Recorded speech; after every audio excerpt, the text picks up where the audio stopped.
Bonjour à tous et bienvenue dans ce nouveau rendez-vous de 6000 chrono. Nous accueillons aujourd'hui Michel Sorine. Bonjour. Bonjour. Michel Sorine, vous êtes cofondateur et président d'Extrasport. Vous organisez les 13, 14, 15 juin la 13e édition du Trail du Saint-Jacques by UTMB au Puy-en-Velay, enfin autour du Puy-en-Velay. 7000 coureurs attendus, 59 nationalités, 5 formats de course et une rando et 1200 bénévoles. J'ai calculé, ça fait à peu près un bénévole pour 6 coureurs. Donc on l'a dit, c'est un parcours autour des chemins de Saint-Jacques-de-Compostelle à contresens du mythique GR65. Une petite question, 7000 coureurs, est-ce que c'est le fameux effet by UTMB, puisque la course est labellisée by UTMB depuis je crois, fin 2021. Ah bah oui, c'est clair. Cette course a été créée en 2012 et a clairement euh, connu deux phases. La première phase, jusqu'en 2021, était un développement classique d'une épreuve. On est monté jusqu'à 3000, 3500 personnes. Ensuite, on a dû changer de date et on était placé au mois de juin. Et l'offre de trail au mois de juin était devenue exponentielle. Puis ensuite, on a connu des années de Covid difficiles, donc c'est vrai qu'on stagnait un petit peu. Et nous avons vu dans la création du circuit World Series de l'UTMB une opportunité à saisir. On l'a saisi rapidement et on a été une des premières épreuves françaises by UTMB avec un objectif clairement affiché avec nos interlocuteurs de la communauté d'Aglo du Puy était de tripler la participation en 3 ans. Voilà, ben, première épreuve by UTMB 2022. En 2025, on va être quasiment à 7000. Donc, objectif atteint. Objectif économique atteint aussi, puisque je crois qu'il n'y a plus un seul logement disponible dans un rayon de 50 km autour du puits. C'est d'ailleurs un peu la limite du modèle maintenant, c'est-à-dire qu'il faut pouvoir loger tout ce monde. Voilà, donc une superbe réussite, en tout cas à l'échelle locale. Pour les retombées économiques, je pense que tout le monde est très content.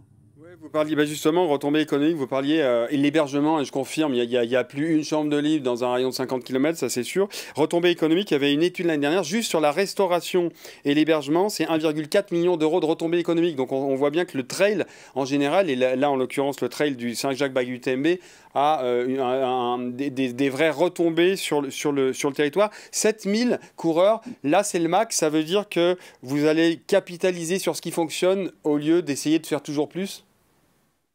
Alors, nous serons plutôt 6500 au départ parce qu'il y a un des effets pervers d'être complet très tôt, ce qui était le cas sur principalement nos cours, c'est qu'on a environ 10% d'annulation. Donc, on a enregistré quasiment 7000 annulations, donc on va être plutôt à 6005 au départ. Mais je pense que c'est une limite haute. Alors, on avait déjà aménagé le programme sur 3 jours, ce qui nous avait permis de donner un peu d'oxygène. On a lancé un petit format de 12 km cette année qu'on a limité à 350 personnes. Ça s'est rempli très vite. Voilà, je pense qu'on ira sans doute pas au-delà des 7005, 8000 personnes. Après, ce serait pas raisonnable. Alors, il faut trouver d'autres formes d'accueil et de logement. Euh, L'engouement autour du Bayou UTMB et de la quête des Rolling Stones, ces fameux points qui permettent d'être plus facilement tirés au sort pour la grande finale à Chamonix, attire effectivement, vous l'avez dit, 59 nationalités différentes.